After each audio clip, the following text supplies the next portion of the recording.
Hey, hey, everybody! Welcome to Wine Wednesday. I hope you are having the most fabulous Wednesday ever.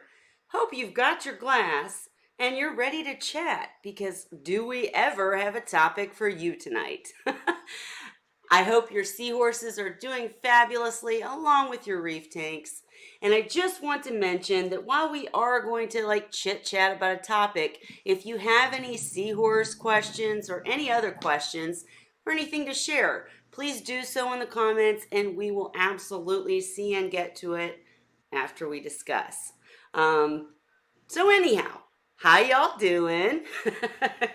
and I'm actually drinking on a Malbec tonight, which is a little odd for my taste, but I'm really enjoying it.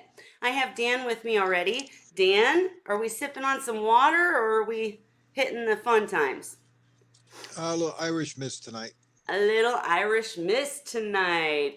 Okay, well, for anybody in the audience, what you sipping on? It's okay if it's water, but you know. Anyhow, okay, so a lot of controversy over the topic that I brought up for tonight. And I just wanted to explain that the reason that we decided to discuss this is because we really care and we like to discuss things that affect everyone and that are, hot topics. And Dan of Seahorse Source was approached with the question last week: is creating designer seahorses ethical?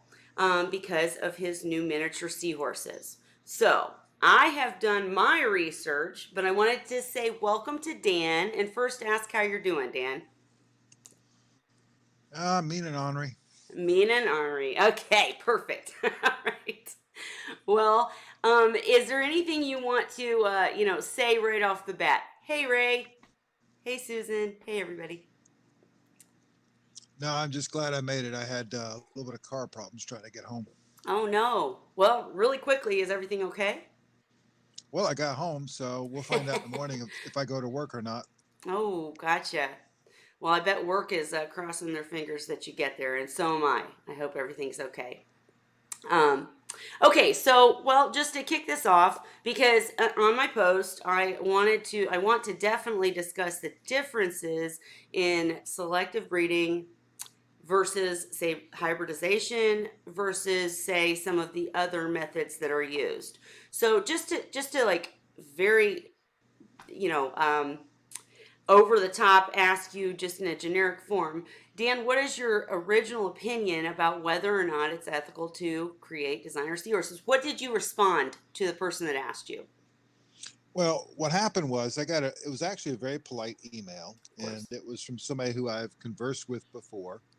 And the question came up about creating, because of the dwarf erectus, mini erectus, whatever you want to call them, and the fact that I've done the piebalds, Mm-hmm. and also I've done hybrids in the past. And the question came up, about is it ethical to create designer seahorses?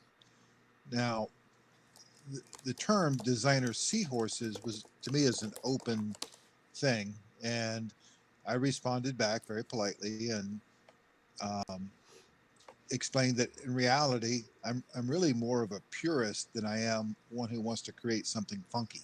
Mm-hmm. And I explained that this was an experiment that I tried, and as some of my other experiments, the piebalds were an experiment, and I've proved that I can do that with multiple species. And I've created large seahorses in the past, erectus up to 10 inches, and I wanted to see if I could create smaller ones. And it was a test of a theory. And the question was, my question back was, which is more ethical? In this case, I haven't gone in and messed with genes and put neon colors in them or added anything to them. It was just a technique in rearing. And my question was, is it more ethical for me to put them down or for me to sell Hmm. Good point. Go ahead. them? And the response back was definitely more ethical to sell them.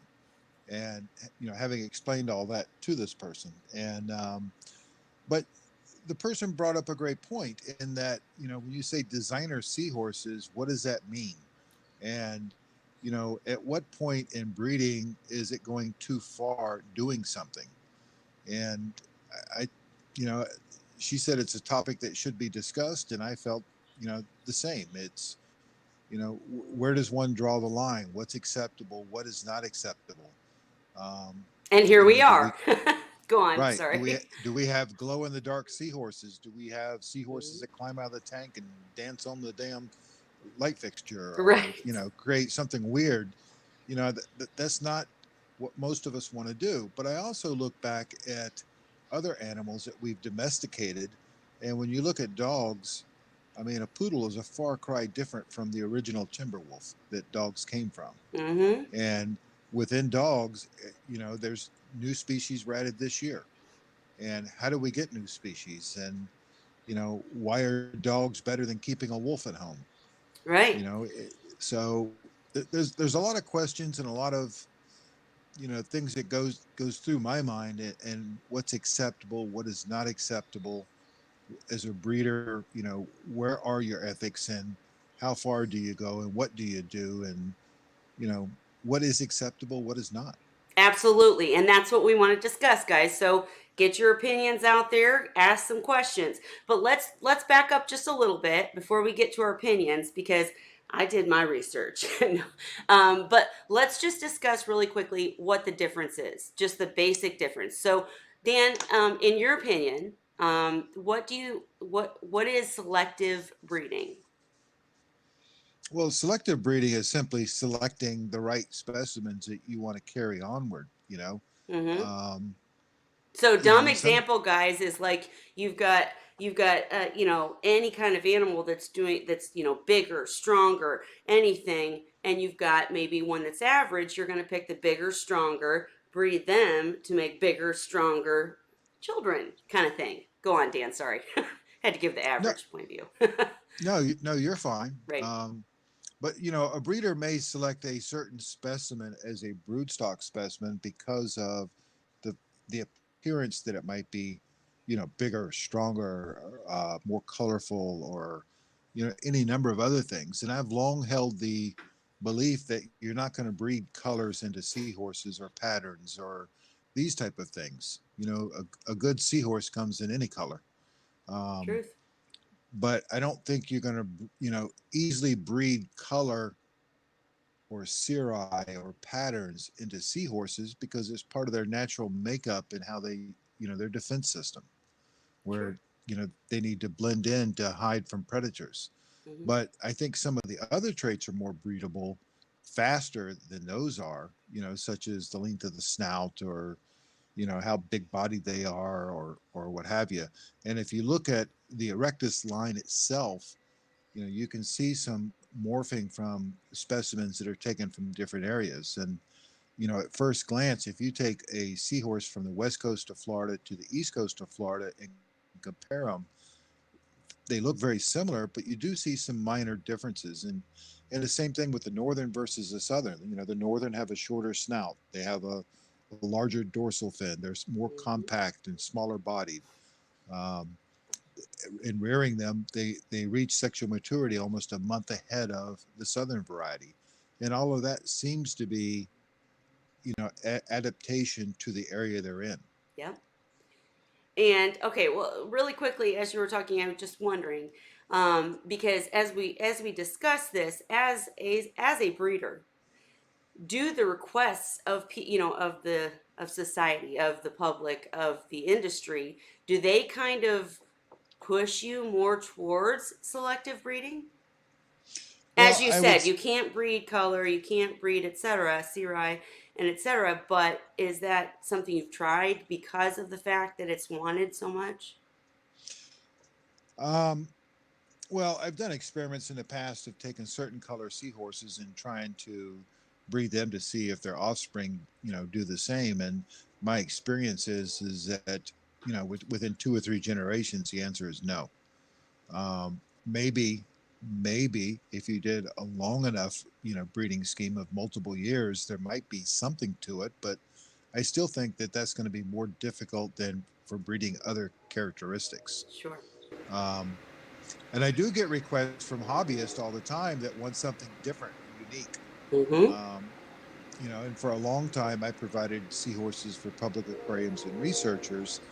And because of that and the amount of business I was doing that way, I was more of a purist and I wanted to stay more true towards, what comes from the wild. Mm-hmm. And to do that, I primarily used wild caught broodstock and, bred down one generation and sold them. And occasionally I would take, from different pairs and make some of my own brood stock. But, there was no inbreeding, if you will. Sure. And to do some of these things, I think you have to do a little bit of inbreeding.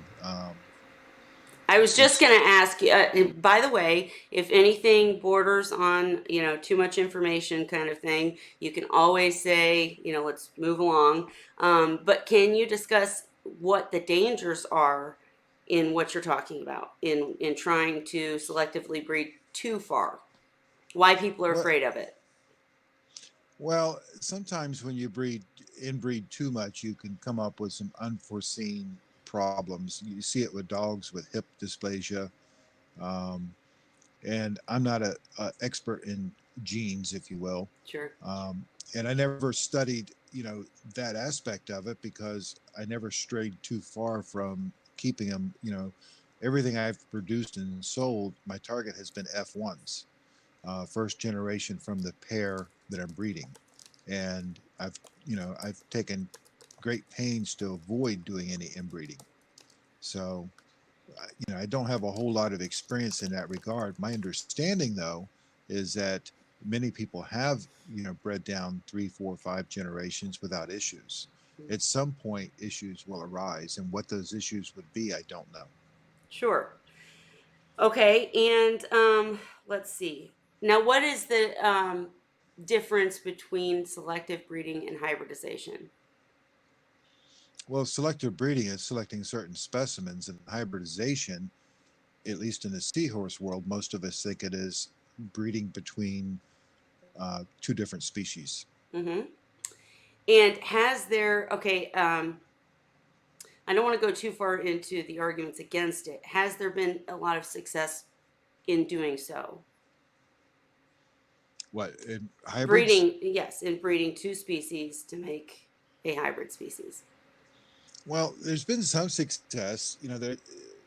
By and large, most of the hybridizations that we've seen in the hobby itself have been accidental, um, unintentional crossbreeding between species in a display tank. Mm-hmm. Some of us have intentionally crossbred, such as the erectus and the reedi, um, and you know, even with that, for a long time, I refrained from doing it. And even when I was given fry that were hybrids, I refrained from publicly selling them. Mm-hmm. Um, Fortunately, a few years ago, one of the researchers accidentally ended up with a hybridization. And at the when I was first contacted, I explained the negatives to it in terms of it being generally not acceptable among the public aquaria and the scientific community. And at the request of her uh, professor, or the guy who was in charge of the facility, he suggested she go ahead and raise them and write a paper on it. So, Mm-hmm. you know, we split the batch. We ended up with 2 or 3 batches, and we split the batches in half. I raised some, she raised some, and we compared notes. And then she did a paper on it. And she did catch quite a certain amount of flack from people within the public aquarium and the scientific community for doing such a thing. Well, let's make this point very clear right now. What we're discussing, at least tonight, is basically my question to you guys to join us on Wine Wednesday was whether or not it was a good idea for the industry. It could turn into a much bigger, huger topic. But the bottom line is, I think, in my opinion, Dan, you can correct me if I'm wrong, but the biggest complaint against hybridization and that type of breeding is the fear that they'll be released back into the wild and affect the genetics of the wild population. And that's not what you're doing if you're breeding for the industry, right? I mean, isn't Well, that not the that big difference? that's what I've done, and that's what most breeders are trying to do, is to breed for captive, not for release. In fact, I've never intentionally bred for anything to be released. Right. And I've never been one to go out and do releases. I'm against raising something in captivity and turning it loose in the wild. Most studies on that generally frown upon it as being a negative. You're not really helping the natural populations. Right. Um, Just, I'm so sorry to interrupt, but unless you're a specific facility, like I know Seahorse Australia does a lot of work with handfish, seahorses, etc., as far as raising and releasing, but they're working with the scientific community and raising them in a wild type situation. I'm sorry, go on. Just, but I agree, well, Dan. For here, it's yeah, different. that's Different. entirely different, Sure. And when you look at it from the public aquarium's perspective, I can see where they don't want to see hybrids because, and let's face it, you don't see poodles at the public zoos. You see the timber wolf. And likewise, they're probably not going to want to show a bunch of hybrids instead of, H. erectus or H. reedi as a purebred specimen. Interestingly enough, is at some point, and I don't remember the exact timing, but it was before we did the paper on the hybrids. There was a couple of public aquariums started putting the word out that they did DNA testing on their seahorses, Hmm. erectus, and came back as hybrids with reedi, and they were associating that with breeders, uh, not just including me, but not just me, as breeding hybrids in captivity and not paying attention to what we were doing. Well, it was interesting that after we did our paper with the hybrids, the researchers at that time, boyfriend, started doing DNA studies on wild specimens, and what we found was the specimens taken directly from the wild were showing up positive for hybridization. In Sure. other words, the reedi and the erectus overlap in nature, and because of that, somewhere along the line, some of them were intermixing with the breeding. And it's interesting that when you look at the hybrids, I have yet to find anybody who's had a hybrid breed with a hybrid successfully. Mm-hmm. Um, what we found was that if you put two hybrids in a tank together, male and female, we had no fry. Yep. But if we took a hybrid and took it and mixed it with the original species, either one, that they would breed or could breed and have viable fry. So it's almost like nature has its own mechanism to keep it from becoming a problem. Sure, that's a very good point. Really good point because obviously you're way larger scale, but I personally have hybrid seahorses whom I love, whom are so healthy, so beautiful, and cause no problems. They do, try to breed just like the rest of them, but I've never gotten fry from any of them. I wasn't trying, but interestingly, my personal experience definitely backs that up, even though they're in with the original species. So I really like that idea that maybe nature's taking care of itself. And really quick question, this is completely opinion.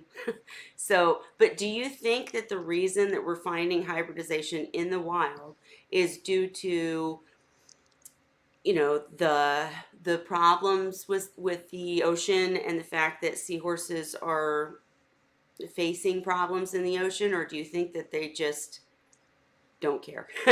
That they just do? I don't think it has to do with anything going on in the oceans. I Okay. think it's opportunity and inclination. It's Yeah. the you got a male and a female, both healthy and capable, and nobody else is around at the moment. And get out of the way. Right. Actually, Lisa, if you're watching, that's my comment about the male seahorses, right? Okay. All right. Anyhow, I'm sure there's more to discuss on each of these topics, and guys, we'll get to questions, but I did want to cover the basics, quickly so that, we get through it. But do you, based on my reading, I found quite a few differences, and this relates to other areas of the industry. Clownfish. Most of the most expensive clownfish are these, bred for certain genes kind of things. Now, where in my opinion, and Dan, I'd like to know yours, but in my opinion, where things cross the line is when you actually start messing with the genes, adding genes that weren't there. That's kind of playing God in my mind. Not to bring religion into this, but what is actual genetic modification in your opinion, and do you think it's okay? Well, I think when you breed for genes is different than adding genes that the scientific community can do now. You Okay. know, it's possible to extract DNA from one thing and put it into another. Um, I Hmm. think when you go in and start doing that type of thing, now I think you're getting a little taboo, if you will. Okay. It, at least at this point, you know, as far as what I consider acceptable. Um, you know, medically, if you look into it with humans, for example, there's a lot of research going on, and they have discovered how to go in and fix people's DNA.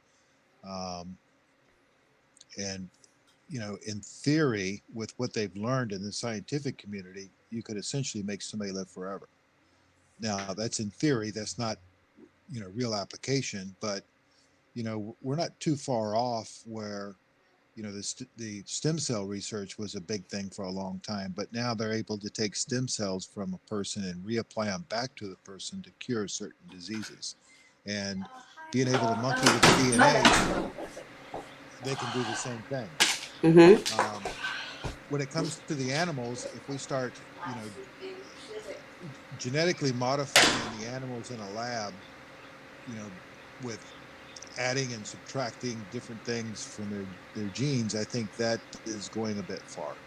Okay. Um, as a breeder, you're doing selective breeding, and yeah, maybe the genes change a little bit because of the selectiveness of the breeding, but that's a far cry different than taking a needle and starting, you know, changing the DNA sequence.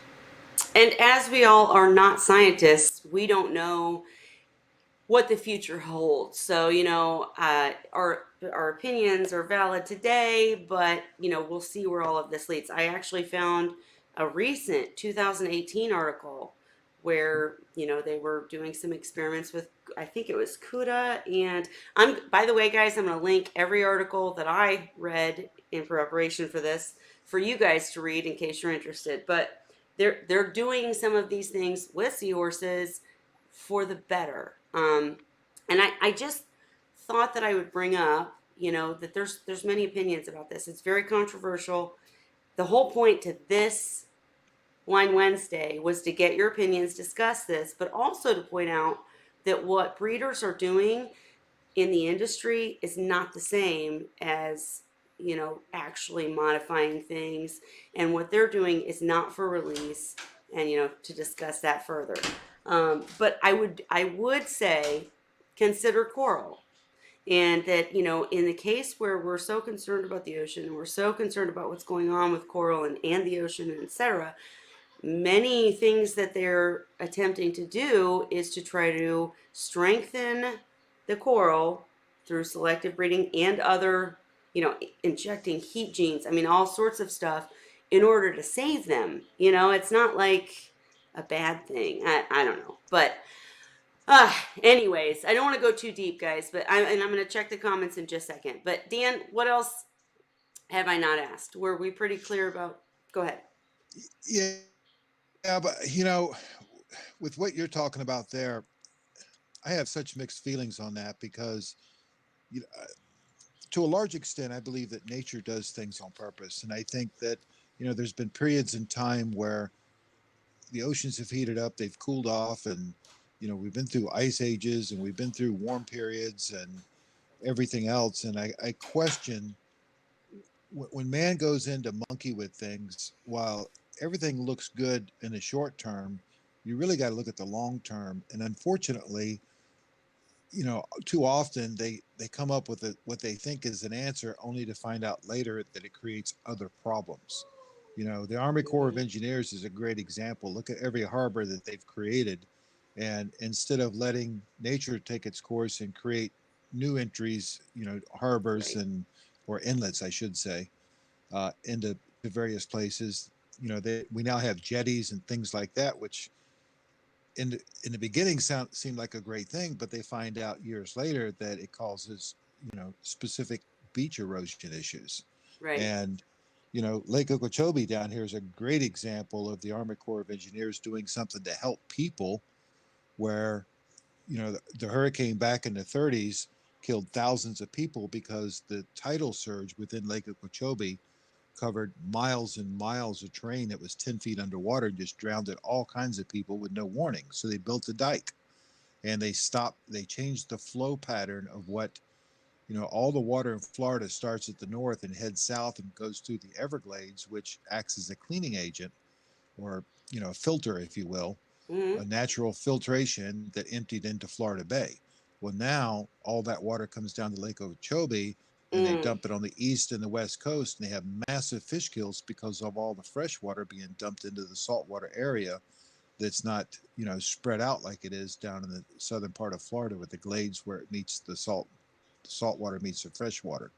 So, with some of these things that they're doing, I'm not necessarily against the research. What I'm against is for them to make the assumption that what they've done is fine on a short term, couple of years of doing it, where they need multiple years to really find out what the long term effects are. Well, I couldn't agree with you more. And almost anything that man sticks his hand into ends up a mess. I mean, for sure, we should really stop messing with stuff. However, I would also argue that captive breeding in general and whatever breeders are doing to selective breed within the captive breeding scope for the industry is a benefit. And Patricia, I just wanted to say hello to Patricia. Thank you so much for joining us. Love your compliments. Thank you. And your point is very valid. As I said with the clownfish, you Yeah, don't but have to take seahorses from the wild. We don't, if the breeders are taking a few and breeding for the industry. Now, if you want to get into that whole argument, that's a whole different thing. But the bottom line is it's making it sustainable through breeding. Go ahead.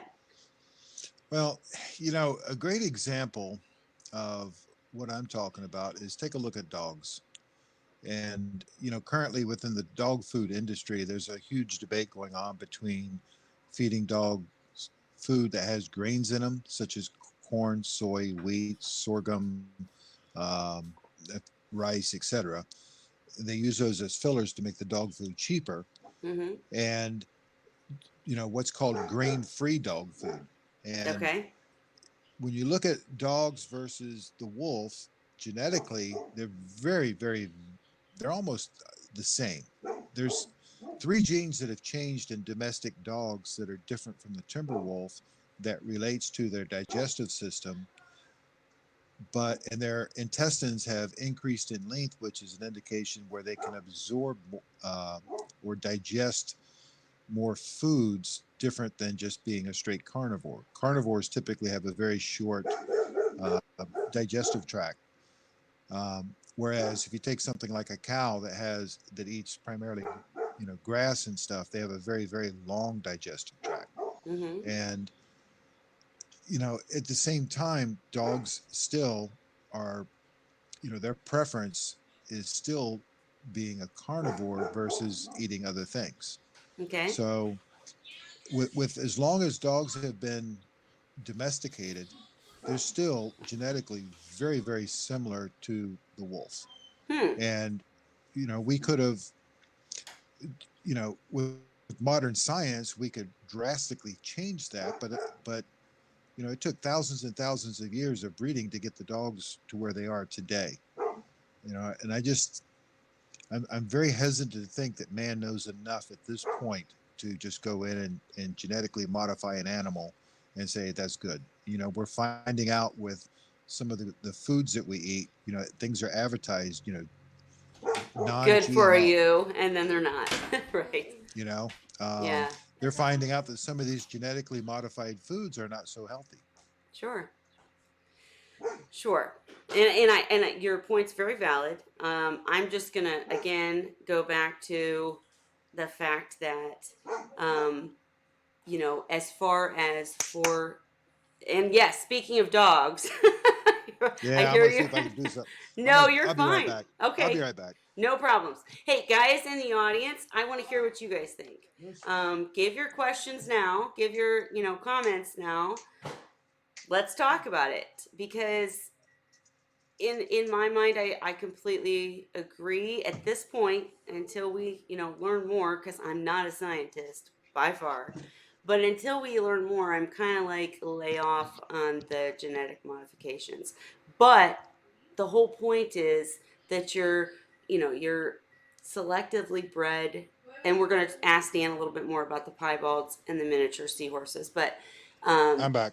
okay, but the selectively bred and even the hybrids, you're still just taking, natural animals, letting them breed or breeding them for certain traits. You're not really playing, the maker and trying to mess with stuff. I mean, I guess in a way, but it's for a good thing. It doesn't, in my opinion, give me yours. It doesn't hurt anything. Um, so let me know what you guys think. And I'm sorry, I'm trying to read comments too. Hey Lisa, how are ya? We're talking deep stuff. So give your opinions. Okay, Dan. So tell me more about the miniature seahorses, and even the piebalds, if you're willing. Obviously, we don't. Yeah, please don't share your secrets. We need good breeders to keep their secrets and produce amazing specimens. But let us know how why this is not unethical and etc. You already have basically, but just cover it again a little bit. you know. Well, the difference is I'm not trying to mess with the genes in terms of what I've done. Mhm. Um, Within every batch of seahorses, there's always a runt, or Mhm. two, or three, or four, or more, and there's always the ones that grow real fast that are bigger. And um, then there's of course the majority of them. And I've had some theories kicking around in my head, and I tested those theories, and I was able to essentially duplicate, improve my theories. And I did that with technique and rearing, not with genetically modifying the seahorses. Mhm. There's a big difference. Sure. And Patricia made the point that seahorses in the wild are likely to be extinct in a few years. There's some arguments towards and for that, I but disagree. okay.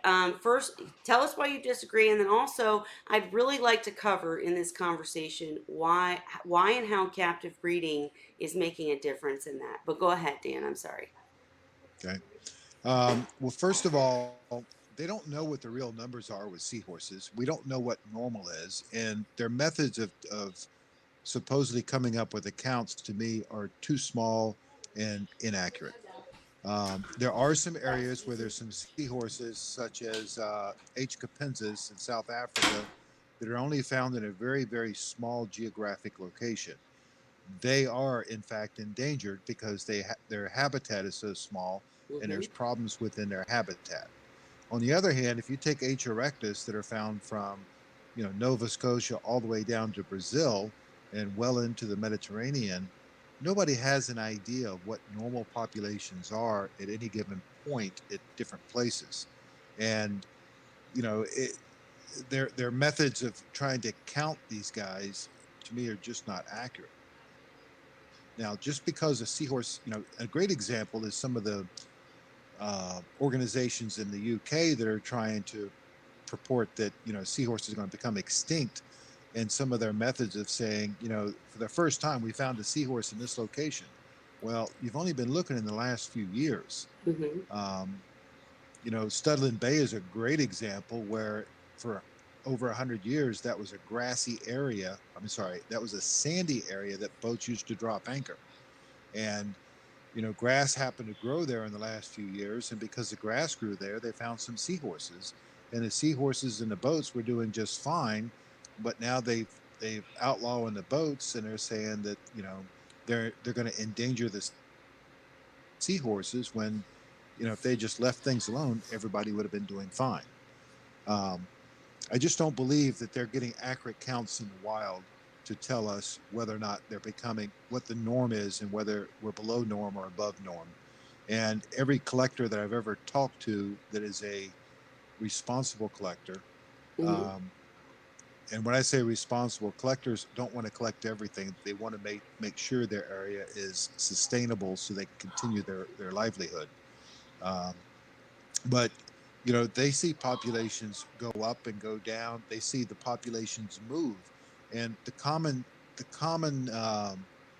theme among a lot of these research papers is seahorses inhabit a very small area and don't move around a lot, and the people who collect the seahorses will argue that point to the nth degree because they even the dwarf seahorses they find can move up to a mile away based upon the weather.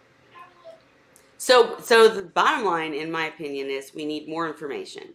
Hopefully, I understand your point completely, but I still hope that the scientists get more funding so that they can do more studies, so they have a more accurate Well, I think numbers. some of the scientists they need to do their studies starting from scratch and not going back and trying to Sure, build upon previous papers. sure. And Patricia, question marked Thailand and Ireland.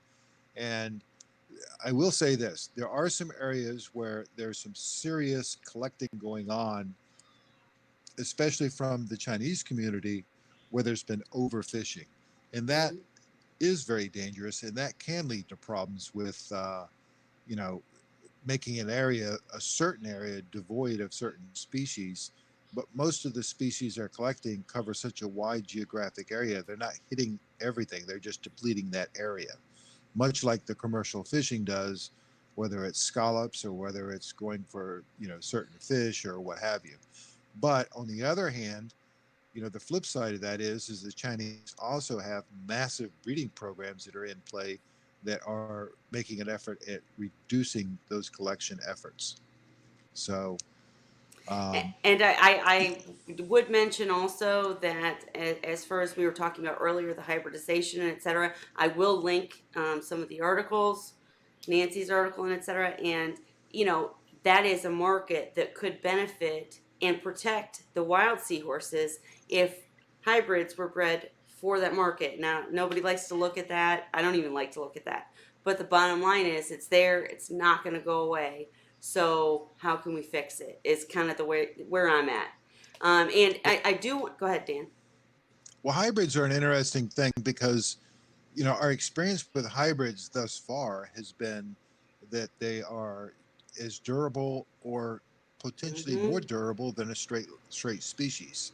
And take the Erectus reedi hybrid. A hybrid uh, of those two species can morph between colors and patterns of either or species. Yep. So you can be looking at it one day and say, well, that's an erectus. Look at the next day and go, no, it's got more reedi. And they can go back and forth and they have great durability. And I kind of associate that the same as with a mutt when it comes to a dog. Ah, I'm not one of these people that like to buy a purebred dog. I favor the mutts. because they They go on. just seem to they do well. They have a mix of characteristics and they just seem to be a good animal. And I will mention for any hobbyists watching, my hybrids, seahorse or erectus reedi hybrid seahorses, were in a display tank that had an issue, where all the other seahorses had an issue. I was able to fix it, thank goodness. This was a couple years ago, not recent. But the bottom line is the hybrids never had a problem and still don't. So I will definitely back that up, at least in my own personal experience. I only had a couple, but they're definitely hardy. And so, in the industry, in the hobby at least, if you're looking for hardy seahorses, I I just don't see a problem with this. They're being bred for the hobby. They're not being released into the wild. And can we talk more about that, Dan, about how captive breeding is such a benefit in general? Well, the advantage to captive breeding is that it is one less thing that we're pulling from the ocean. And I do believe in conservation. Um, but I don't think that the hobby pulls as many seahorses from the wild as the Chinese Exaggerated do. numbers, right? Yeah, when you start looking at the Chinese medicine, traditional medicine market, um, that's a whole different ball game. I mean, I don't know what the population is exactly in China, but I think it's somewhere around 600, 700 million people, and if they're all of them are consuming seahorses as a whatever you want to call it, food or medicine or what have you. It's very big over there, and they're very prized to have dried seahorses for I can't even say it, medicine purposes. I can't even say it either. Go on. Medicinal. um, Anyways, go ahead. so, it's bizarre to me because you know they go through tremendous amounts, so the collection efforts for them is very, very high, whereas if you've got a collector collecting for the hobby market, the numbers are very, very low. Think of the number of people that actually have seahorses or potential seahorse customers. As I look at the marketplace, the market can only sustain two or three really good breeders, and if you get many more breeders than that, they're going to have a difficult time surviving. Mm, So, I just don't think that the hobby pulls that many. Now, the other thing to consider is that wild caught seahorses, typically introduced into the hobby, don't fare very well, where captive bred typically do very well. mm-hmm. And So, can you it's can you almost, mention a couple of reasons why that is? I can think of a few, but go ahead. well, You're on a the roll. the first thing is that because of that, it's almost a self-regulating thing. So if you already know that your chances of success are higher by buying captive bred versus buying wild caught, why would you buy the wild caught? Mm-hmm. And the the the reasons that captive bred do better are, first of all, they're raised in captivity. They're already used to the confined spaces and the environment that they're in. Whereas a wild caught specimen is not used to that type of environment and has to be reintroduced. The other thing is that many of the wild caught specimens will have different bacterial and parasitic issues that in the wild don't seem to do them in, but when they come into captivity with the stresses of being now in a cage, if you will. Mm-hmm. Um, and I'm exaggerating a little bit here to put this into play, Sure. but they're now confined into an area where they were used to wide open. They're stressed, and you know They need parameters aren't perfect. they need a good breeder who knows how to condition them Yeah, and, but what and I'm put. Go ahead. Yeah, but my point is that in a hobbyist setting, they go into a place where somebody may not be so good with their care. The stress level increases, and now the parasitic bacterial issues become more pronounced, Mm-hmm. and because of the stress, and they just don't do well. Sure. Sure. Sure. You're absolutely right. Okay. So before I Well, go look at my well, notes, go ahead, Dan. Patricia says China takes millions, and she's correct. But I'll also tell you, Patricia, there's some massive, and when I say massive, there nothing in the U.S. do we have compares to what they're doing over there in terms of what they're trying to do with breeding. And as a breeder, it scares the holy bejesus out of me because they're producing extremely large numbers in captive breeding programs. And if they were to start selling those to the hobby instead of to the traditional Chinese medicine market, they would put U.S. breeders out of business in a heartbeat. Now, time out. Um, Time out. no, Oh, no, I'm serious. Okay, okay. All right. they the South China fisheries is doing the scale of breeding they're doing dwarfs anything that we have. If you combined all the breeding aspects in the United States combined, Mm-hmm. it doesn't begin to touch what they're doing over there with that one breeding program. I believe you. I don't doubt you a bit. I was reading about that myself. But I guess when I think of that, I think that they're breeding for a different purpose. So, like, say. Of course, if we're going too deep, please tell me. But I just think that when you're breeding for a food purpose, it might be the quality of the seahorses might be less than someone breeding specifically who cares about the seahorses, who's doing it for the industry for as pets. Am I not correct? One more time. I'm sorry. No, that's okay. It may have been an inappropriate question. Sorry, guys. But in my opinion, I would think bravo what they're doing over there, sincerely, because if they're going to put them in medicines, if they're going to use them for food and etc., stop taking from the ocean and depleting them, breed them, and they are so good. Bravo. But I was just saying, you mentioned that they would put the breeders out of business that are doing it for the industry, the hobby. And in my opinion, there, I don't know a lot about their program, so I'm not making any judgments. I'm asking actually, but if just hearing it off, off the cusp, I would think that the conditions and the quality of the seahorses coming out would be more compared to, say, pen raised versus captive bred by a breeder in a sterile facility. Am I wrong? Or Well, I don't know.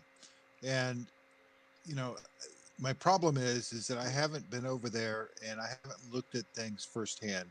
What I do know is that a lot of the ongoing research that's going on over there, they're doing much. There's many more papers on um, seahorses coming out of China than anywhere else right now. mm-hmm, And there's a lot that they're learning and a lot that they're doing that has been beneficial to me as a breeder by reading some of their papers. Um, you know, I things may change over time, but what, look at cattle, for example, a cow sure, versus a bison. I mean, what's, you know, right. I hear you. um, things are going to change eventually because of the breeding aspect and the traditional Chinese medicine. And I don't know where it's going to go, but I applaud them for making the effort instead of trying to destroy China for collecting. You know, they should get some recognition for the captive breeding that they're trying to do. I mean, Mm-hmm. they are trying to replace collecting with captive breeding. Yep. Bravo. And I wanted to make a comment because I'm trying to read the comments, guys. If you have a question that you need to get out, capitalize it, big letters, or salty, tag me or something so I don't miss it. But I did see a couple comments, and I just wanted to say that we're not going to go so deep as to discuss the industry as a whole and the ethics behind that. But I will say that it's amazing to me when people get involved with the seahorse reefing, saltwater, even freshwater communities with the industry, all of a sudden they care. Do you know what I mean? Some of the people making the biggest differences are the people that learned about things through the hobby and now want to create a sustainable future. Do you know how many companies and people and breeders are doing everything in their power to create a sustainable future? Yes, that does include the industry. But if it weren't for the industry, who knows where we'd be? It's kind of my opinion. Am I way off here? No, I Dan, think you're anybody? I think you're on, but the problem is that the big holdback to aquaculture and breeding fish for the hobby to make it sustainable, if you will, Mm-hmm. is the difference between the price, the cost of raising it versus collecting it. A great example is going to be the peppermint shrimp. Okay. My sister did a project where she was breeding peppermint shrimp and she was having success and she was going to scale it up. And she asked me if I would sell them, and I said sure. And we were looking at it. We needed to sell the peppermint shrimp for realistically at a wholesale level of about $8 a piece, and retail them for somewhere between $15 to $20 a piece. Right. Well, when they're in Not gonna season, happen. Well, when they're in season, the collectors down in the Caribbean can collect them, and they'll sell them wholesale for $1 a piece, $2 a piece, and they're going to retail for less than $10 a piece.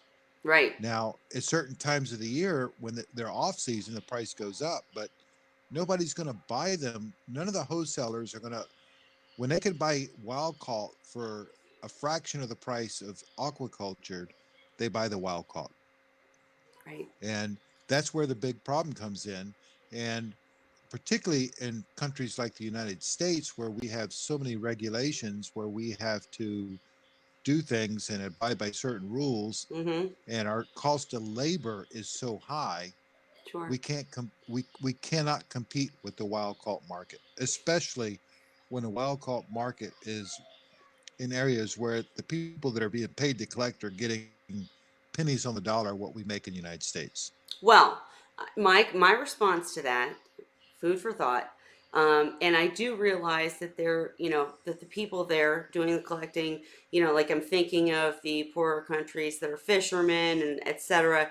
They have to make a living too. There's something to be said about that. But with that aside, I think that the industry and the hobby is what changes things. I really do. I mean, look at seahorses. How many wild caught seahorses do you see in a pet store anymore? I never see them. If you do, comment for sure. But I just think that places like Seahorse Whisperer, places like Seahorse Source, breeders like Seahorse Savvy, you know, education that's getting out there, people that are sharing, Ray, Cheryl, everybody. I think they make a difference because people start to realize the differences between captive bred and wild caught, and all of a sudden they care and they won't buy wild caught. And I don't see them anymore. And I think it's the industry that did that. So while we were the problem, we were also the solution. How's that for you? I don't know. Anyways, am I way off here? No, but it's And we the weren't, whole and I wanted to say too that everything you said earlier was accurate and absolute. We are not the problem. We never were. The numbers were exaggerated. You don't hear about that anymore either. You don't hear as much about, oh, the industry's tearing everything down, except for by a few, people on a mission. But mainly, study after study after study is showing that it's other things that are affecting things, not the industry. So just wanted to make that right. comment. Go ahead.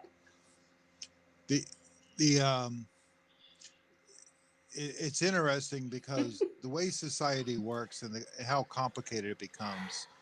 When you look at captive breeding, and I look back when in the beginning when I first started, and we finally had, for example, Cuda. We started breeding Cuda.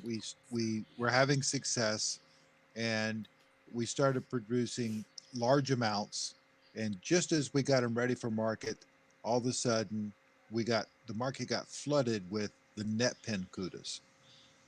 So Right. Cudas coming out of Vietnam were coming landing in LA for 17, $18 a piece, and they were selling for like 30, $40 each on the retail market.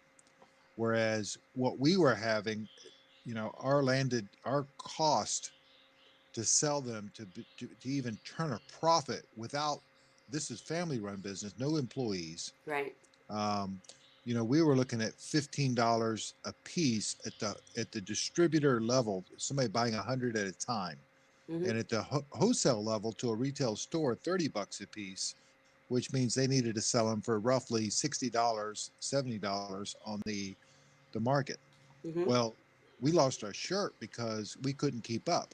And when you looked at what was happening, was you look at the cost of labor in the United States and you look at the cost of labor in Vietnam, where the Vietnamese were making $1 a day working, um, Right. compared, to the cost of labor here. There was no way we were going to be able to compete. And had the hurricanes not wiped them out, they would have kept on producing and producing and producing. Well, And you know, another mention of the fact that nature takes. Anyways, go on. Sorry. right. But my point is that you know when we hear these things about having, I have such mixed feelings because you have to I make know. enough money to live, at the same time as our labor rates go up, our other costs have to go up, of course, to keep up. So just because our labor rates go up doesn't mean that a person makes more money can live better, Right. because everything else goes up with it. But I sincerely think that's why things like this, right here, guys, is why this is so important. When we discuss this, when you hear it, look at algae born, for example.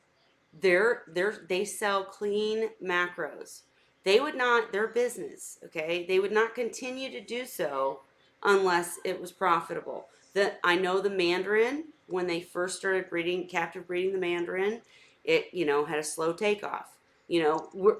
As human beings, we're going to try to get the best deal, right? We're going to try to find the best deal. But the more that we become educated, the more that we share this information with others, that buying from a breeder or from a sustainable source makes a huge difference in the long run and the short run and the industry and overall.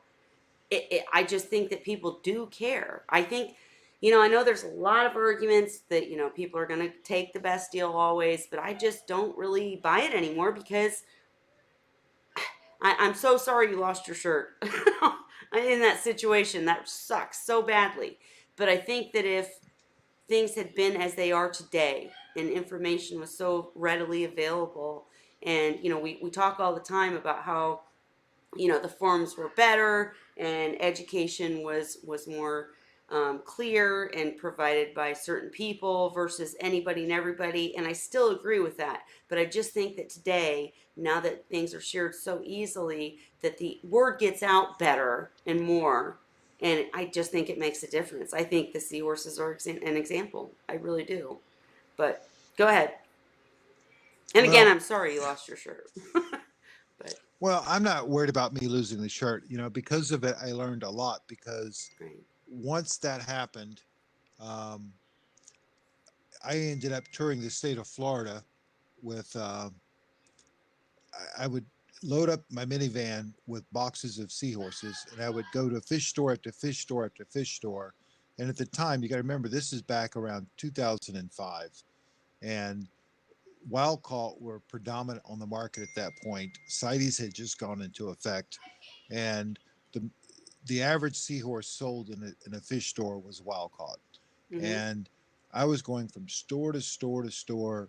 I'd walk into the store. I'd take a bag of, typically a pair of Cuda, set them on the counter. And at that time, because of the market, they were about 5 inches in size. And I'd show them and say, this is what captive bred seahorses look like. And I would get oohs and ahs. And about 50% of the time, I would sell some seahorses. Mm-hmm. And I would hear feedback from the stores, and the immediate feedback I got was that the people who purchased the seahorses was, holy cow, we got your seahorses, we Right. sold them, we didn't lose any. And I Right. said, well, you're not supposed to. And they were like, well, we usually figure a 50 to 70% loss. And I was like, well, that's not how it's supposed to be. And I converted some stores, but I also ran into the stores. Why would I pay you this when I can get them for this much less? And, so what if I lose a couple? I still make more money. Um, It takes time. It takes it, time. it does take time, and it has taken time, but I'll also tell you this, when I sit down and run my numbers, I've been in this business for 16 years, breeding seahorses, and I have no regrets whatsoever. But, I will never, ever get my investment back out of what I put into this business. It just, people Well, aren't the willing to, the you difference. know, Sorry. Go ahead. well, people just aren't willing to pay enough for me to make a good enough living to make it worthwhile. Well, my personal opinion is that you don't charge enough, Dan. Comments, please. Would we not all pay more for seahorse or seahorses? Come on Well, now. I can tell you from experience. It doesn't. There's a big difference between the hardcore enthusiast that participates on these type of boards Sure. or these type of groups and what have you, versus the average Joe. Because the Sure. average Joe is not on Facebook. The average Joe is not in a forum. They just decide they're going to buy something and they're going to go for the price. Period. Well, And I hear you, but back to the topic, I just want to say, the cool thing is that all of this and time has led to stores carrying captive bred seahorses. right, Yours well, or right, Alyssa's or whatever. right. But the flip side is being a pioneer in this. Yeah, you're screwed. I'm sorry. Sorry. The the people coming behind me are going to Right. do much better than I did. And as the you know, I wish I was about 20 years younger when I started because I would be able to capitalize, but it just takes time for some of this stuff to do what it needs to do to where it's done properly. Sure. And I do feel terrible, Dan, because you've given us so much. The industry, the seahorse world, you've done so much. Like, guys, this is the guy who argued with everyone about skimmers. All right. Yeah, skimmers aren't allowed in seahorse tanks. Was the anyways, and it does suck. But I am impressed overall with the fact that we've come so far and that things are changing, because whether or not, a person cares because, it's the right thing and etc., or they care because they just want things that don't die and they last, as you described the difference between a wild caught and a captive bred. Either way, we're making this way to a sustainable industry. I believe it. I think captive breeding will lead to a lasting thing. Obviously, there's some work, but anyways, any other questions that I've missed? Anything else that what else, guys? Dan, was there anything else that I yeah, No, exactly. Go ahead. no, I don't. I just want to say this. Going back to the original topic of designer seahorses, Yes. I really don't think there's an issue with breeders who breed for size, breed for piebalds, breed for certain things where they're using technique or they're doing selective breeding. That's a far cry different than having seahorses that are got neon colors or glow in the dark, or ones that climb out of the tank and you know able to dance on top of the light fixture or whatever, or using scientific methods to genetically modify the seahorses, you know, screwing with the DNA and these type of things. I think that's going too far. But realistically, what the average breeder can do in terms of selective breeding, I don't think makes that much of a difference on the market on the seahorses in terms of ethics or um, what's available. It really boils down to a responsible breeder is going to breed a healthy seahorse that will survive in a tank. Hmm. And if they don't, they won't be on the market very long. Absolutely. And we do have fantastic breeders, guys, in the industry that care, that do things the right way. I just think we're in a good position. And Dan, I did want to ask, because I don't think we went into it. Obviously, we're clear you're not giving up any secrets for sure. But with the minis and with the piebalds, actually, really quickly, can you just, I think you've told us before, but what creates a piebald? Well, a piebald is a seahorse that, well, the definition of piebald goes back to horses, which means a horse of two colors. Okay. So a pinto, for example, would be a piebald. Okay. So seahorse.com, which is the people in Hawaii, Mm-hmm. Ocean Mm-hmm. Rider, Yes. you know, they supposedly they think they have the market on the piebald term. I mean the pinto term, and most of us, rather than having a legal battle, didn't use the pinto uh, name, but essentially they're two-toned, if you will. Okay. I've also had tritoned, and there's another name for that, and I don't remember what it is, but Hmm. it goes back to horses, regular horses, and the the piebalds with seahorses. What happens is that you have normal within their little things that open up and close to make the colors, they lose the ability to affect color. So you have an area that's white, and then you have other areas that the color works as normal. And what we've found over time is that sometimes they'll keep that um,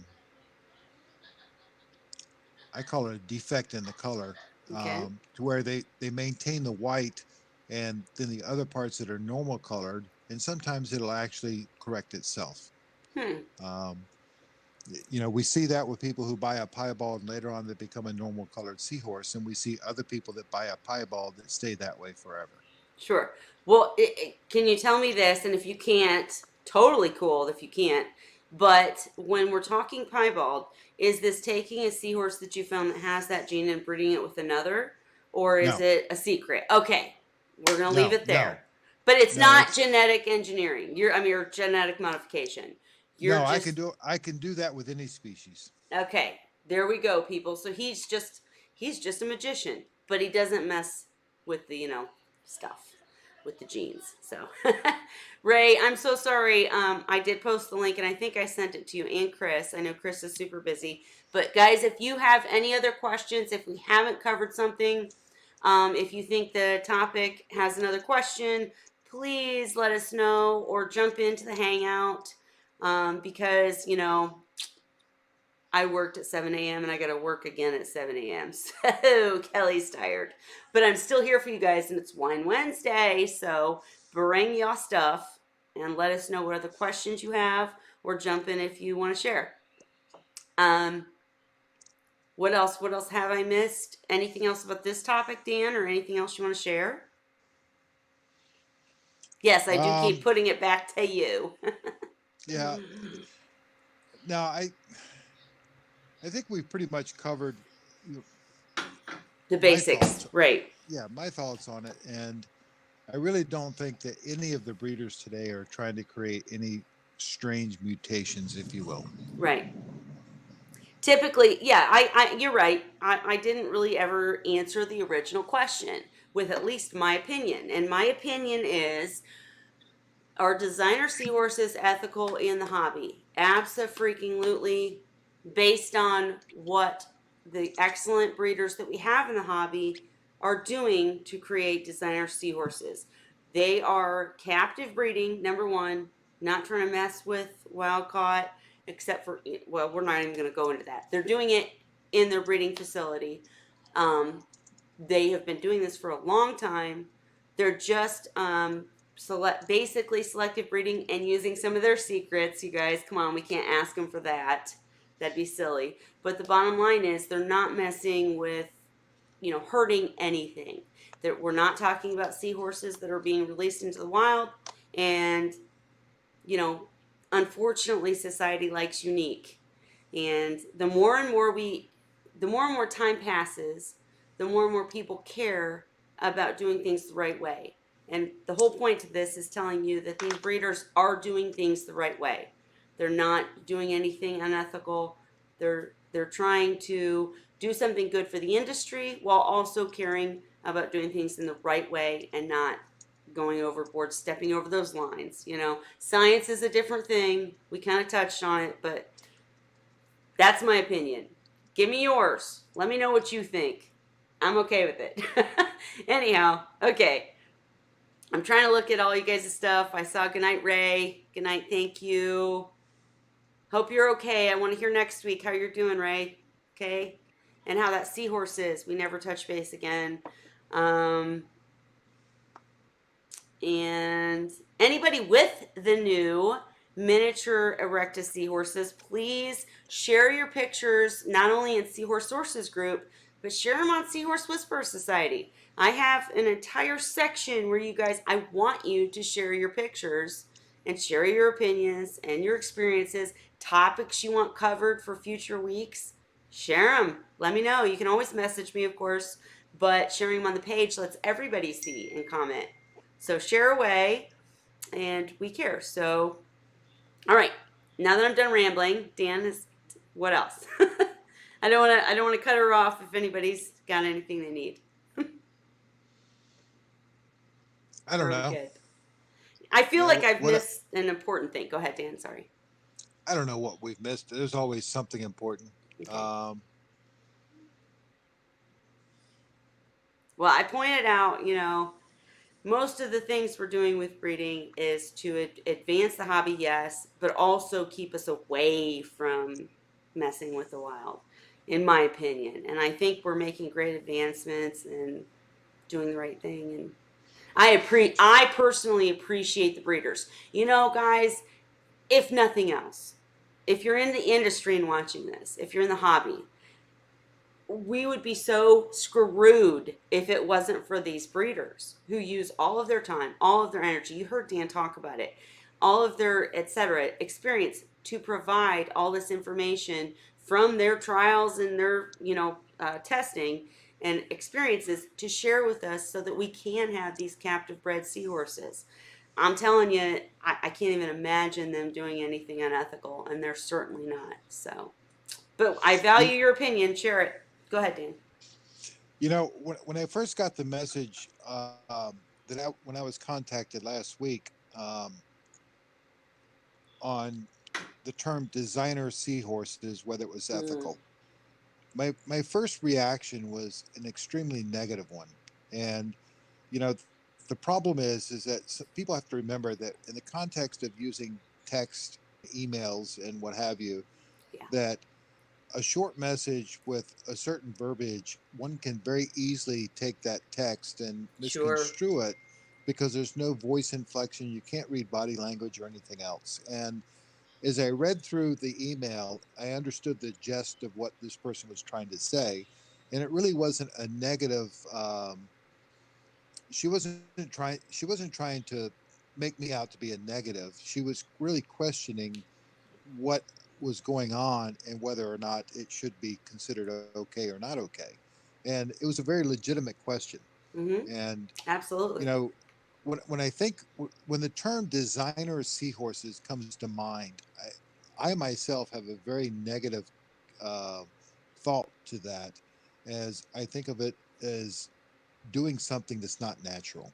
Right. And everything that I know that every breeder in the United States is doing, it really is more of a natural process. They're not trying to create freaks.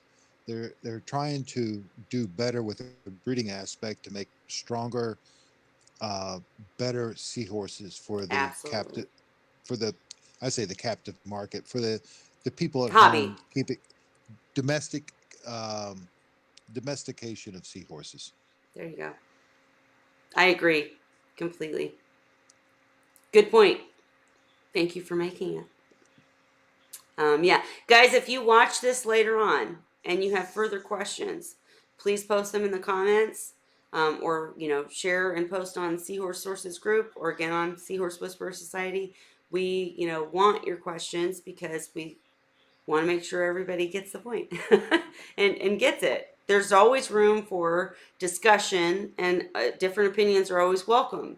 But I definitely feel strongly that I think things are headed in a good direction, and that our breeders that are dealing with seahorses are doing good things that are not unethical. So Hey, send Chris Carey the link. send Chris Carey the link. Okay, I already did, Chris Carey. Dang it. You're killing me. All right, let me try. All right, well, for anyone else, I'll probably make a version of this video that's smaller, because I'm sure. Well, I'm gonna shut up now. All right, Chris Carey, coming your way right now, sir. He's he said it just popped on his laptop. Okay. Well, feel free to jump in. We miss you like crazy. Here you go. Is the title of the email, sir. Chris, what time is it down under?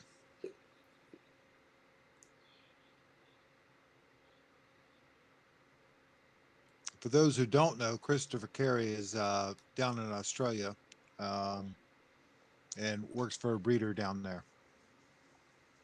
We'll let Chris decide if he wants to tell, but it's more than a breeder. It's an excellent. Well, we'll let Chris decide if he wants to tell. Chris, let me know if you did not get the email that I just sent, or if you can no longer join. I'll put it in the comments also for anyone else who wants to join. Because I definitely don't want to miss anything, guys, because this is an important topic and we want to hear from you all anyways. All right, let's see. Restream chat. Okay. Here you are. And Patricia, I'm curious. You said if you were a mermaid, you'd love to. I missed. Oh my gosh, my messages just went and I lost all of them. Sorry, guys. And I'm like missed all the recent ones. So sorry.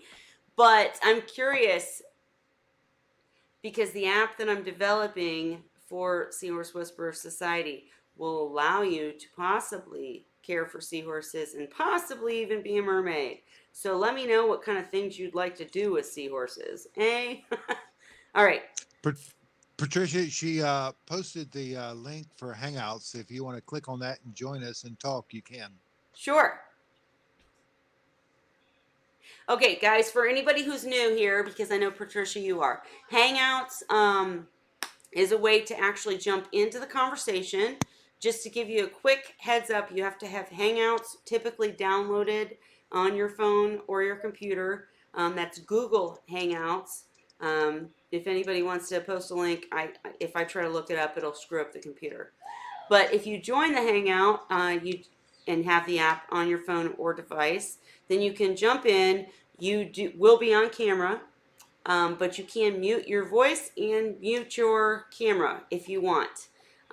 If you need any kind of walkthrough, please let us know. Chris has joined us. Hello, Chris. Hello, Chris. G'day, how's it going? Hey, guys. I'm not going to tell you why, but I have to take a 2-moment break, so you're on your own for like 2 moments, okay? That's okay. Sink or swim. Sink or swim, Dan. I'll be right back. All right. I'm muting myself. I'll be right back. I promise. It's urgent. Okay. How's it going, Dan? Hey, Chris, you've been following us all along? I've only just sort of popped in the last sort of maybe 5-10 minutes. So I've sort of caught some stuff that I've missed probably a lot. Yeah, I was contacted about a week ago about the question of whether it was ethical or not to sell designer seahorses, if you will. And it revolves around the dwarf or mini erectus that I'm selling. And the question, came up on whether or not it was ethical to create, something that was not normal in the wild. And my argument back was that within every batch of seahorses, there's small ones, there's large ones, and then of course there's the majority. And I just figured out a way to make a whole bunch of them smaller. And, I happened to do that experiment at the time where I was cutting back on my breeding, and I was faced with a dilemma: do I sell them or do I put them down? And the person that questioned me on that agreed that I should sell them instead. And my argument is that I'm not genetically modifying the seahorses; they're just a technique in raising them that makes them smaller. So I don't consider them something really that special, if you will. I Yeah, expect the fry from these guys to be normal seahorses, if somebody raises them. yeah, that makes a lot of sense.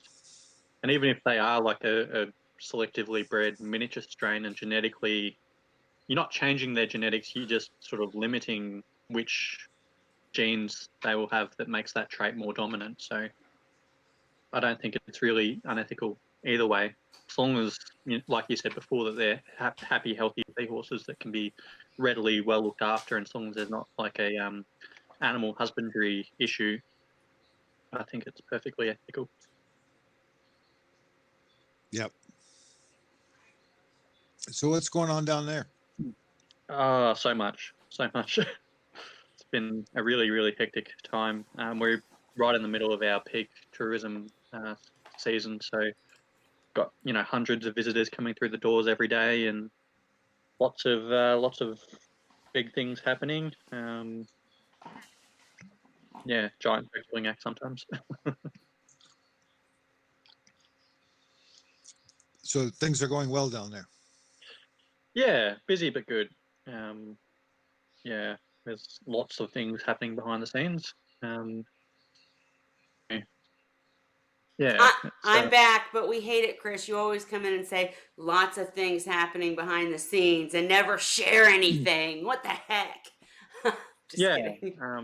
I'm kidding. I'm there's kidding. I actually love teasing, so it's good We to come love on to and be tease. teased. But Yeah. what did There I should be. miss? Go ahead. Sorry, Chris. Oh, Go ahead. we were just talking about the ethics of designer seahorses, and yeah, I don't see a problem with it either. Have you guys have you mentioned where you work or no? Are we not mentioning that? You Either can way. mention where I live. That's Okay. fine. Okay. Chris is with Seahorse Australia.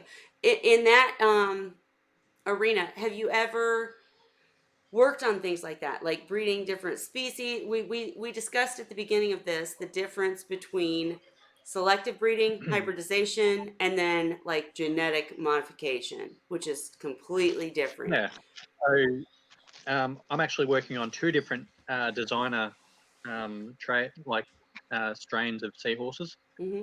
Both of them are potbelly seahorses. One of them, I've given both of the projects different code names. So one of them is just a yellow strain of seahorse, and that's the end goal, just to get a strain of just yellow seahorses. And we're doing that through selective breeding, and we're currently so we've got the original seahorses that were picked out for this program, and we've had the F1 strain, the F1 generation come through, and we're currently raising the F2s, and we should have the F3s coming through in the next few months. Well, I was gonna. So Sorry. you're I right. was We're a couple of generations in. awesome, and I was gonna say when we've talked, Dan, on the side about how, like, say, seahorses in the U.S. that are available. Typically, most breeders will say it. It's really diff. You can't. In fact, you should not buy for color because they will change. But I've always wondered because there are seahorses that are typically, like they're not to get all sciency, but like they're melanophores or whatnot. I'm not a scientist, guys, but they're like Sam had a seahorse that was red, and it was a sublime goddess. And maybe certain species have certain colors that they change between, but could you not aim and selective breed towards a color with certain species? Or what are both of Well, your opinions? Go ahead. so that was actually the idea that I had. I was like, is that something that you could actually work towards? And Hmm. so I started noticing certain seahorses within, say, tens of thousands of them. Some of them definitely stood out as being, a very, very bright, vibrant yellow seahorse, etc. And so I put this program together just to basically try and answer my own question and see Hmm. where I could go with it. And after only 2 generations in, we're working on the third right now.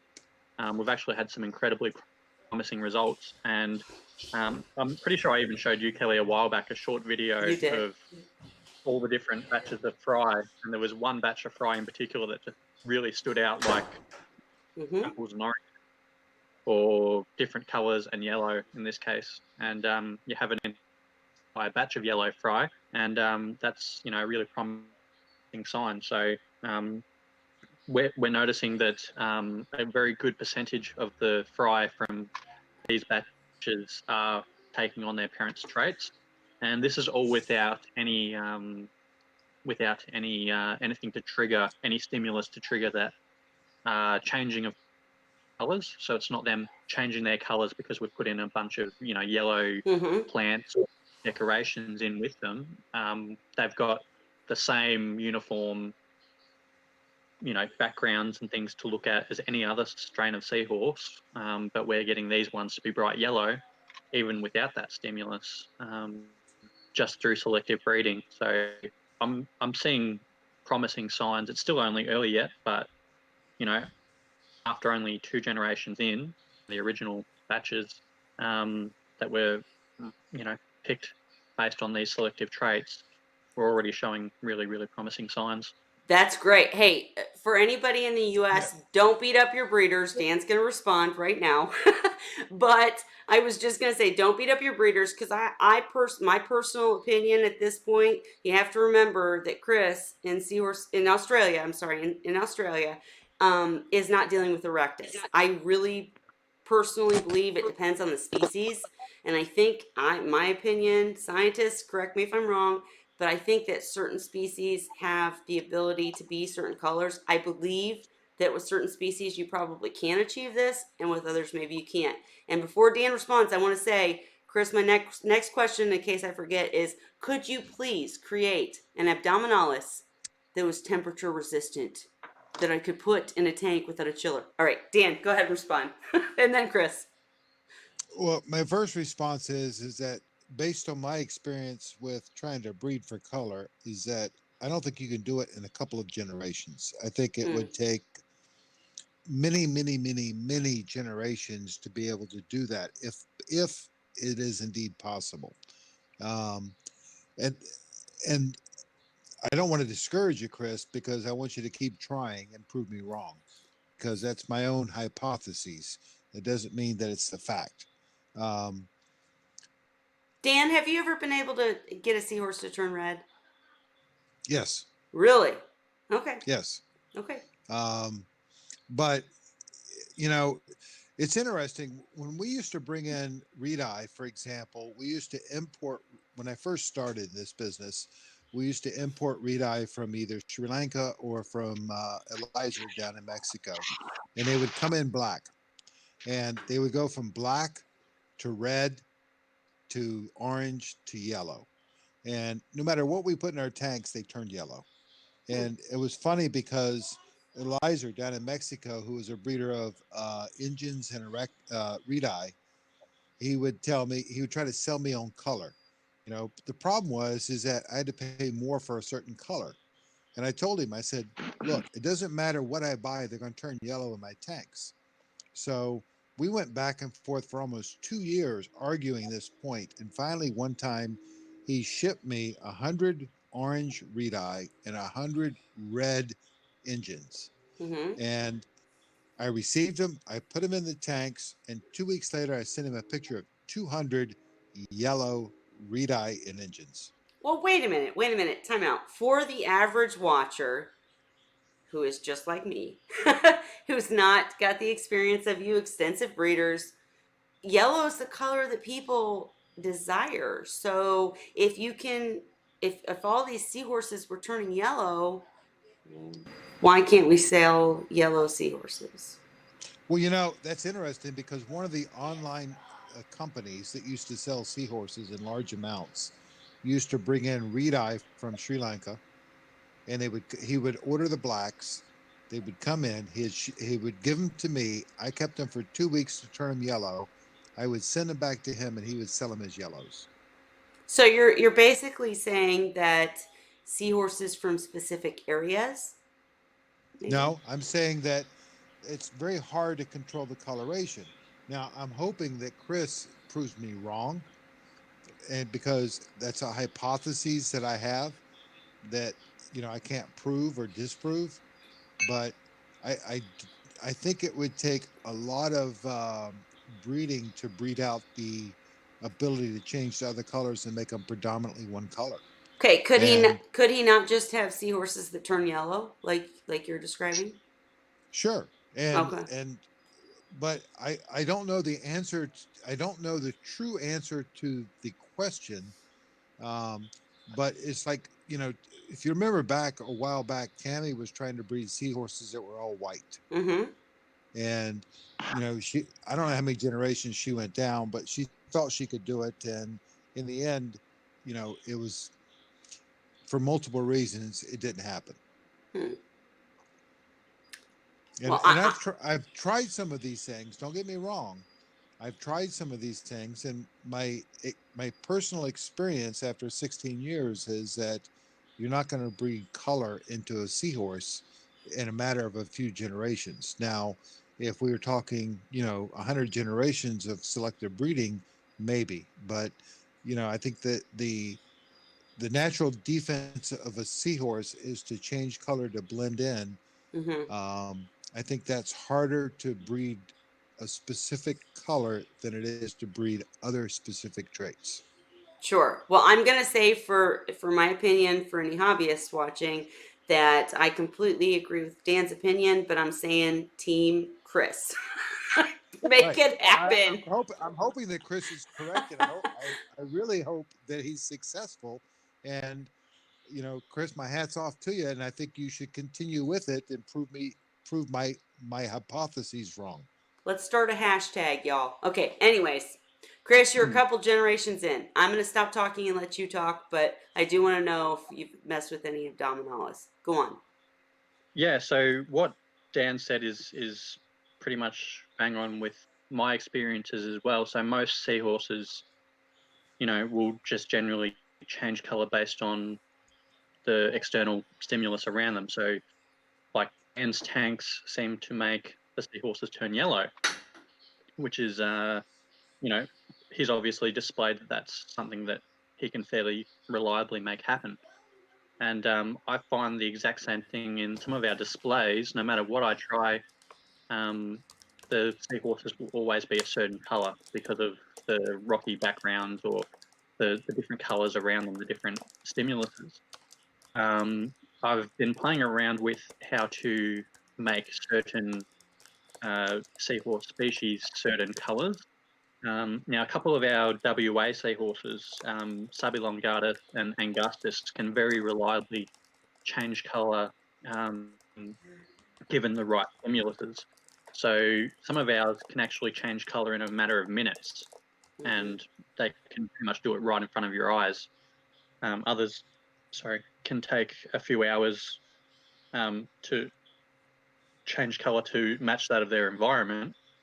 Um, Now, something that I've actually noticed at Seahorse World, we're doing pot bellies on an enormous scale. So we've literally got more than 10,000 pot bellies at any given time.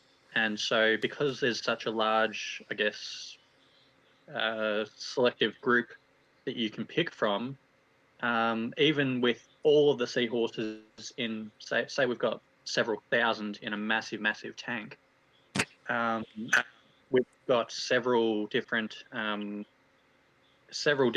distinct looking traits coming out. We've got some that are black, some that are white, some that are silver, some that are just bright, bright yellow. Others have two tones. Some of them have three tones, like Dan mentioned earlier.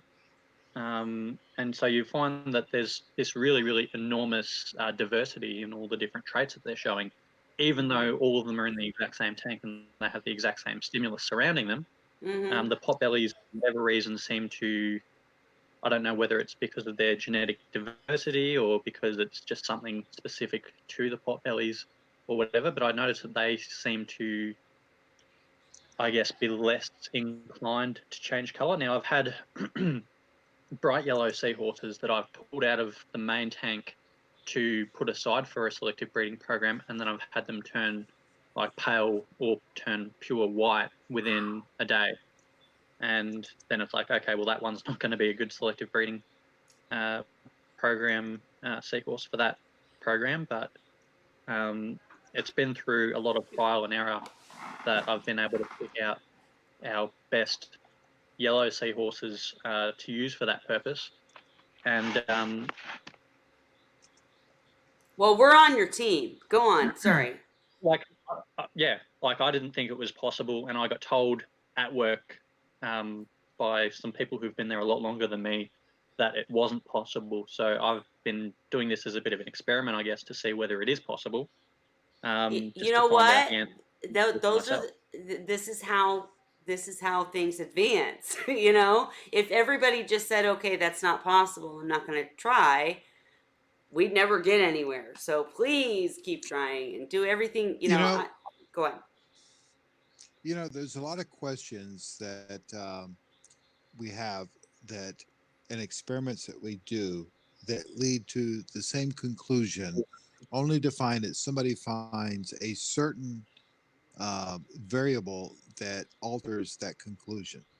So for that reason, I highly encourage experimentation to find, you know, with seahorses, it's so weird because is it the background? Is it the lighting? Is it the dominant species, the dominant not species, but the dominant seahorse in the tank?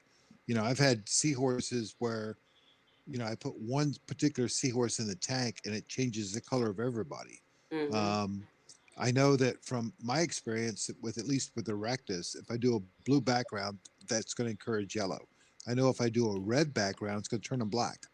Um, there's so many little things with certain things I've dealt with that affect them, but by the same token, I'm limited. So with the species that I have and the species that you have, may Be different. produce entirely different results. I'm curious from both of you, expert breeders. Um, do you, as you were both just alluding to, do you think it depends on the species? Because many people seek out reedi because they're so shiny, so colorful, so they change color. Some people like the changing colors, but do you feel that different species will have I, different? I think every species has a predominant ability to do certain colorations differently than other species. For example, the reedi are typically found in clear water. They're Mhm. typically in tropical water, and they have a propensity to be brightly colored when they color up. Sure. So their yellows are more vibrant, their oranges are more vibrant, their reds are more vibrant.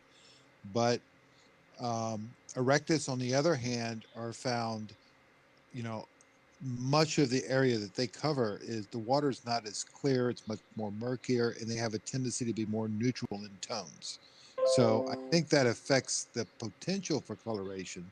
Sure. And when customers ask me what's the most colorful seahorse, I often tell them that the reedi have the potential for being most colorful, but it doesn't mean they'll be the most colorful in your tank. No, that makes perfect sense. And I was going to say, any scientists, if you ever watch this, we want the experiments. We want to know because I did a little research. I read about the melanophores and etc. I want to know more. But yeah, what were you going to say, Chris? Nothing. Oh, Not too much really. okay. We generally always advise our customers that we can't guarantee that a seahorse, even if we give, if if they ask for a yellow seahorse, we'll generally do our best to give them a yellow seahorse or whatever within reason. So it's something we can do, but we always give it to them with the letting them know that they're not going to necessarily stay like that. So don't buy seahorses for their color, and you know I mean, health because they're health is always most important. I'm sorry, I keep interrupting, but health absolutely is most important. And you guys sell healthy seahorses for sure. We can talk more about this, but I'm really dying to know. Do either one of you think that it's possible through selective breeding, through captive breeding, etc.? Do you think it's possible to change the needs of a species like abdominalis? Or, is that just their genetics? They're always going to need cooler temperatures. Anybody? Well, I think that in the short term of breeding that we do, I don't think you can change their temperature requirements in a matter of a few generations. I think it takes many generations. And, there was a company once that tried to say that they had altered that because of selective breeding, but I don't buy it. Mm, Um, the At least in my that's my personal viewpoint. Now, the way that you could change it would be hybridization with crossbreeding it with a warmer species that could tolerate warmer temperatures. Um, I've had probably, I want to say that there's 5 customers that I can recall off the top of my head that have mixed erectus with potbellies successfully, and there's a potential if they were to crossbreed that the hybrids from those could take warmer temperatures. cool. I mean, awesome. I hear you. It can't happen overnight. And actually, this, Chris, if you had something to say, please interrupt me. I keep interrupting you. I'm sorry. And I'm going to ask you just how you're doing in general, since I missed the introduction in just a second. But just going back to the main topic of the evening, again, do either of you feel that this experimentation is in any way unethical? Because I feel like if there is a demand, then it's going to be done either way. It can either be done the right way by people who care and who are doing it the right way, or not. But either, or we can go try to go back to the old times where they're catching them and etc. Or we can do it the right way, sustainably, etc. So, what are your thoughts? And then, yeah.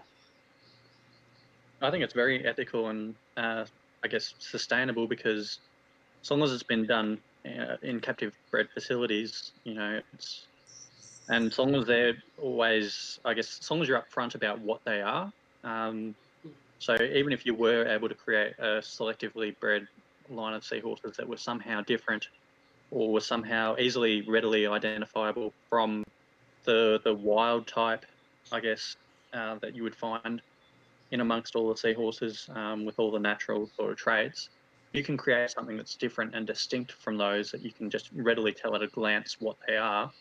As long as you're selling them as that, and as long as you're not Right. misleading people, I think that's the most important thing, that you're not misleading people as to what they are or where they've come from or how they've come about.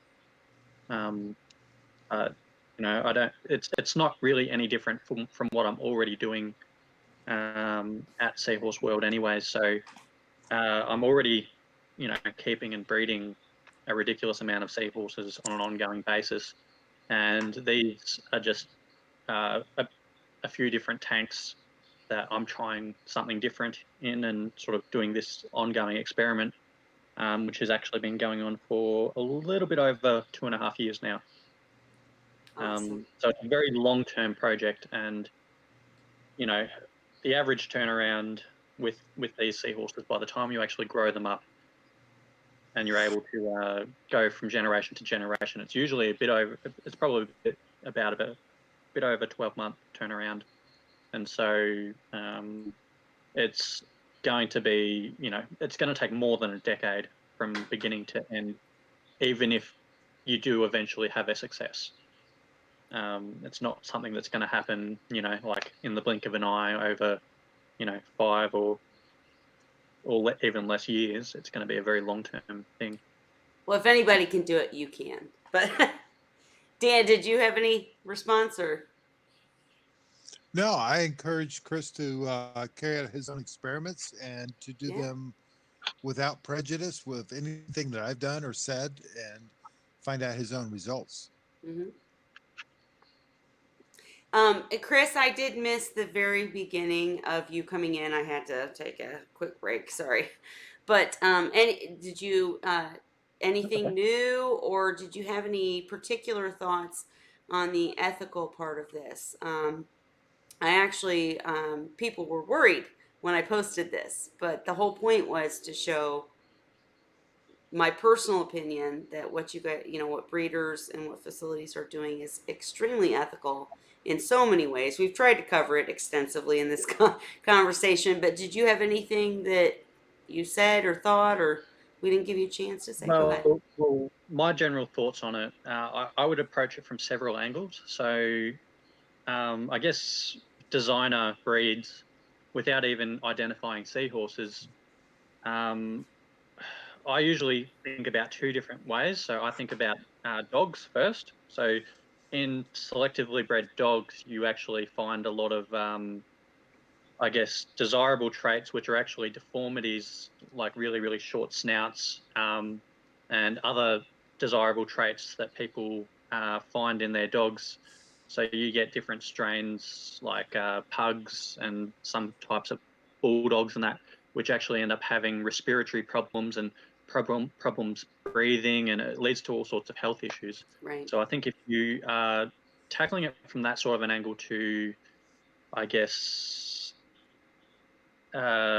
make these traits more Me- pronounced, and it leads to deformities or leads to health problems in the animal, I don't think that's necessarily ethical. Right. If it leads to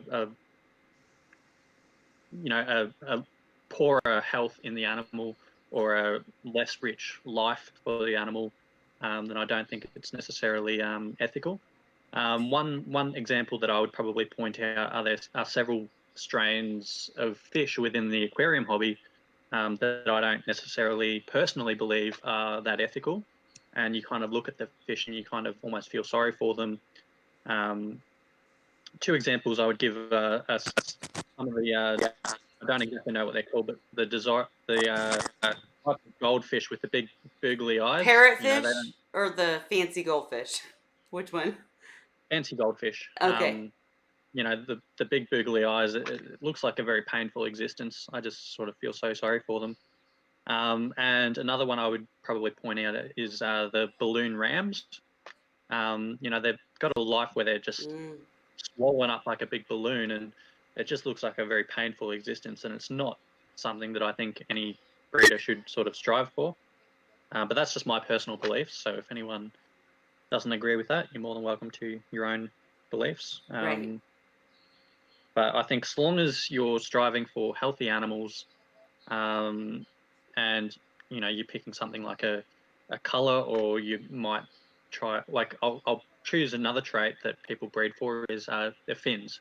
So in the aquarium trade, you see like bristlenose Mm-hmm. catfish with the long flowing fins, and I don't really have a personal problem with that, as long as the animal isn't any worse off, or you get some veil tail strains of fish, and I don't really have a problem with that, because I don't think the fish's quality of life is deteriorated as a result.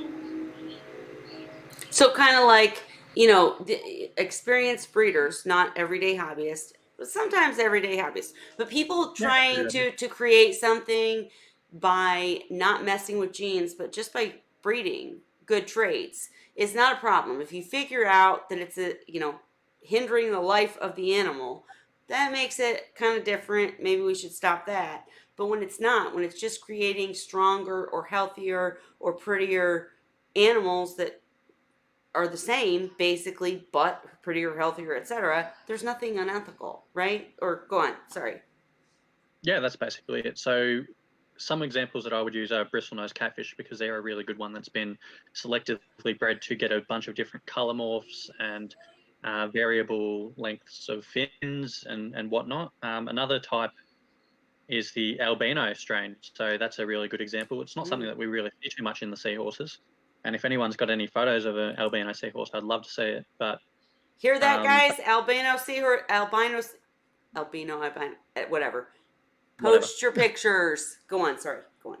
So yeah, like that's another sort of example of a trait. So I'm of the understanding that way back in the day, whenever an albino would randomly pop up, they usually ended up dying. They weren't very strong or Mm. whatever, but somehow we've got over that hurdle, and we've got albino strains of many fish now that are actually probably as strong or robust as the regular common strains of all the wild types of these fish. And so long as you're getting roughly the same sort of survival rate Mm-hmm. with your fry, I don't really see an issue with it.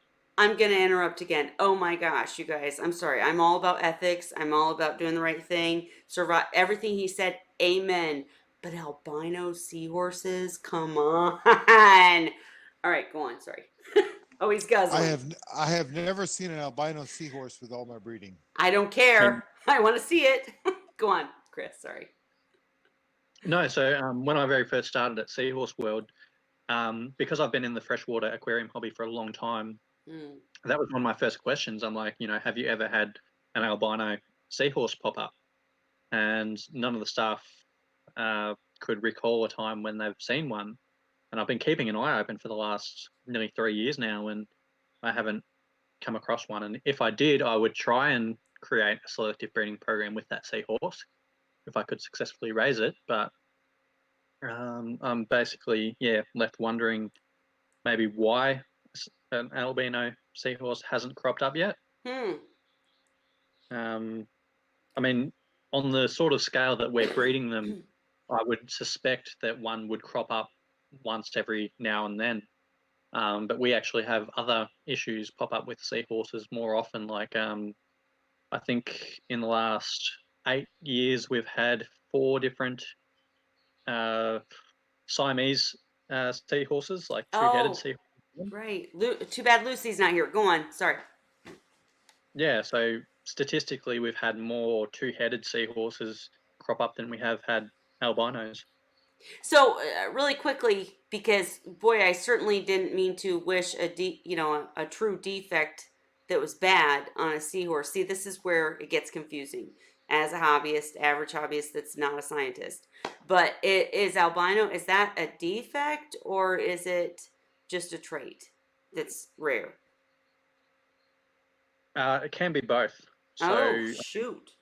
I mean, there's many cases where in the wild an albino would never exist because they would be, more readily identified by predators and they'd be picked off. Mm. So if you had an albino seahorse born in the wild that was an albino and it wasn't readily able to change color to suit its environment because it was albino, Ooh. and maybe that's why we don't see them because They they don't. would never exist in the wild and their gene pool can cut off. Oops. Okay.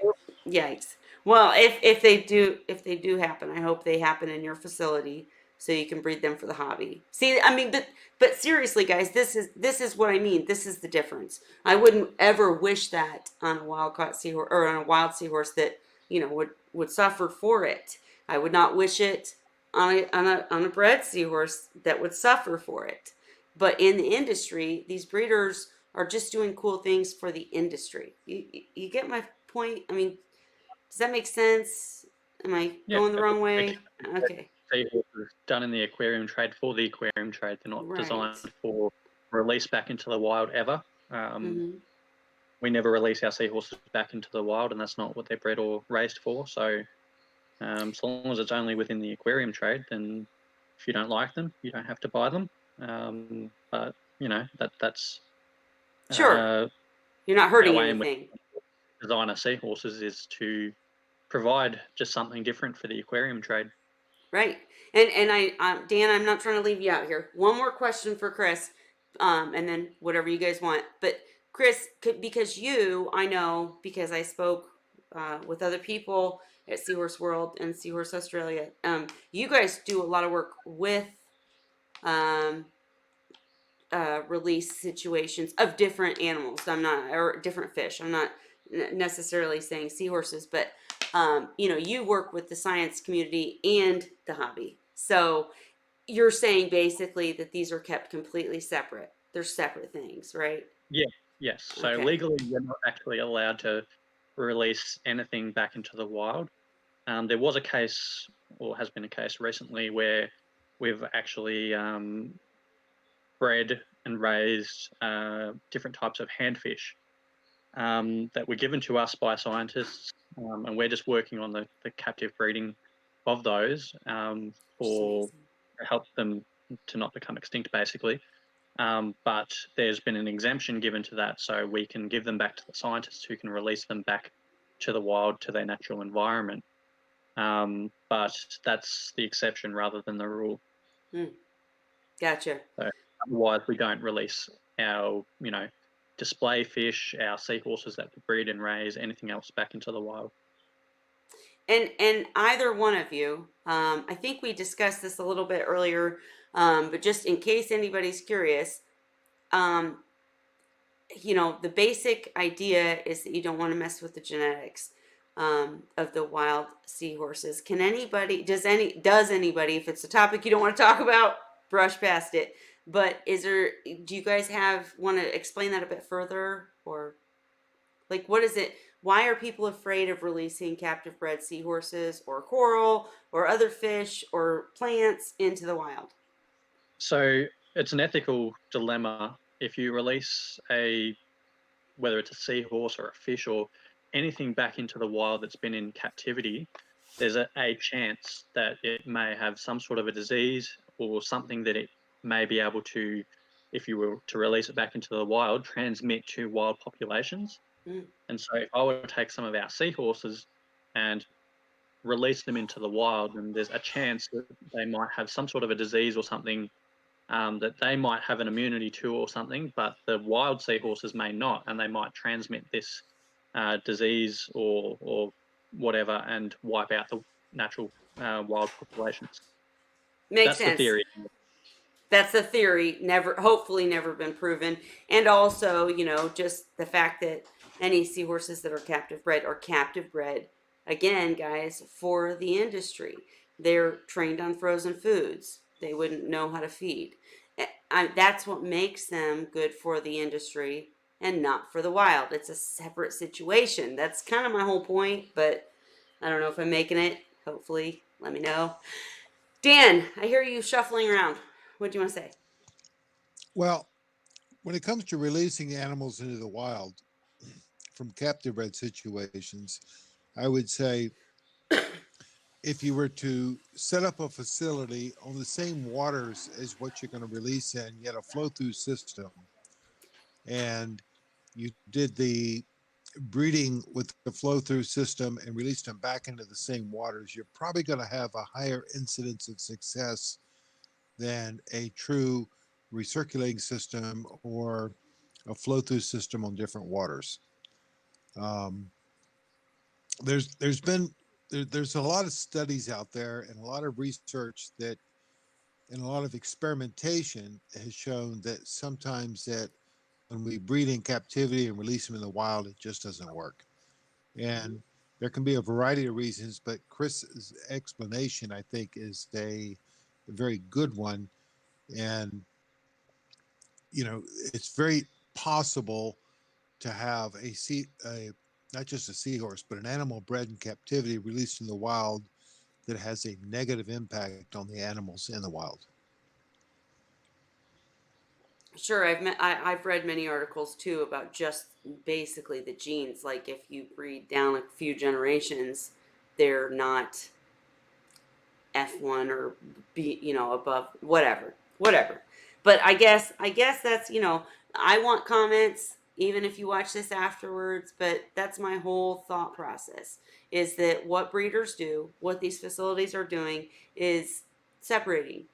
And instead of people taking seahorses from the wild that wouldn't do well in aquariums, they're taking a few seahorses, breeding them, creating in very ethical ways seahorses that can be kept in aquariums that live, survive, do well, etc.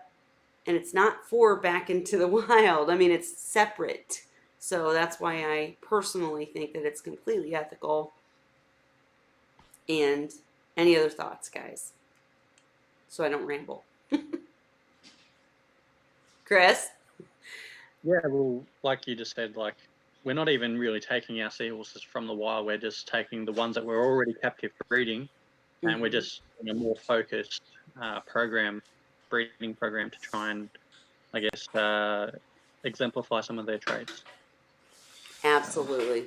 Absolutely. And again, I think we mentioned this a couple times, but I'm telling you, my piebalds, my hybrids, they're hardy. They're really hardy. I don't have the miniatures yet, guys.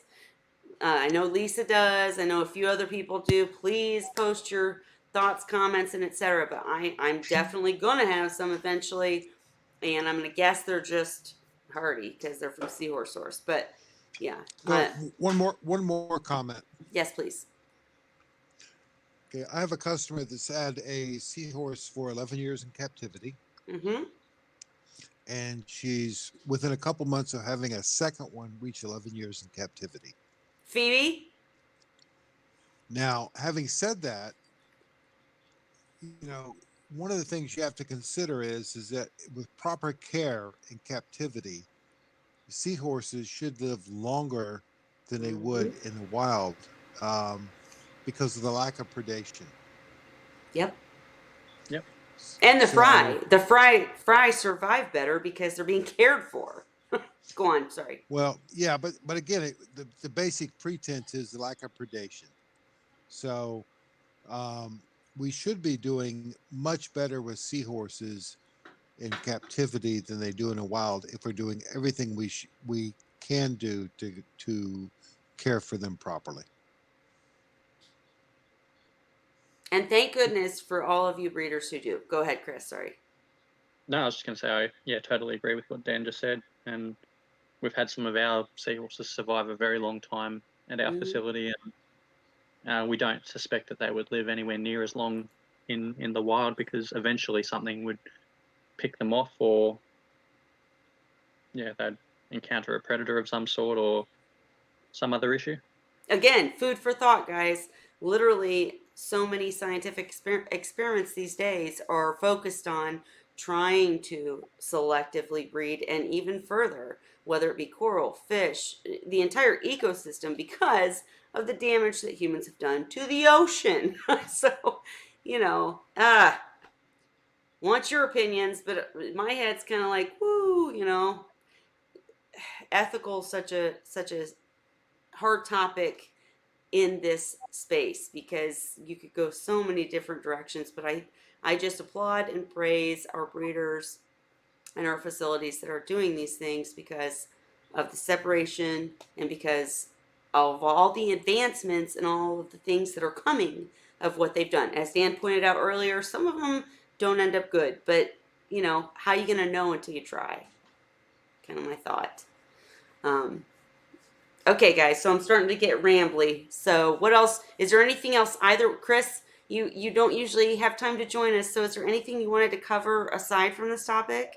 Anything you wanted to share? What was that? Sorry. I'm sorry. I said I'm getting rambly, Yeah. so I'm Sorry. probably gonna cut it short soon. But is there anything you wanted to talk about? I know you don't usually get to join us. So, was there anything you Oh, good question. guys? I think I'm. If you want me to call Chris back for a personal interview, comment. Go on, Chris. Go ahead. I've got a few different projects going on at work at the moment, which hopefully can see the light of day soon, quite soon. But I've got a seahorse display coming up very soon. I actually had I got some new stock in today Ooh, from a collector. We got in some new pipefish today, which was really, really exciting. Just a ooh. local pipefish from here in Tasmania. So they're really, really cool. Spotted pipefish. They're really, really pretty. Really, really long and skinny, but very pretty. Yeah, just lots of things happening. It's hard to know where to start. I know we need to do I've said it a couple of times, and we need to get our schedule straight because I need to bring you in here just for a personal interview to share because lots of stuff. But um, can you guys think of anything else that I have missed or that you want to? All right, Dan, was that a no? Am I good? Now, the only comment I have is that I hate wearing socks with my flip flops this time of year. And look, you guys, I'm in like two coats.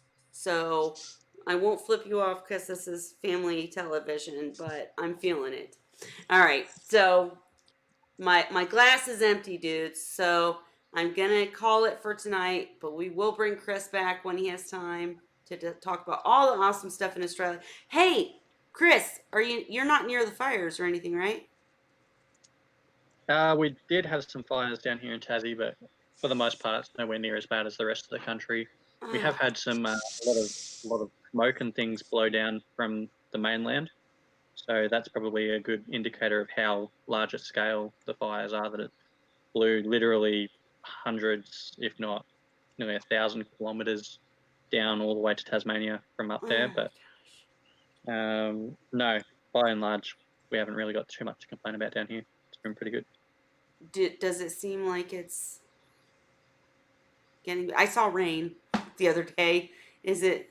Yeah, Australia's weather's just been all over the place lately. I saw there's massive dust storms happening like yesterday, and in back in Victoria on the mainland, and there's some places that have just had bushfires and that come through, and now they're getting flash flooding, and That's Mm. just all over the place.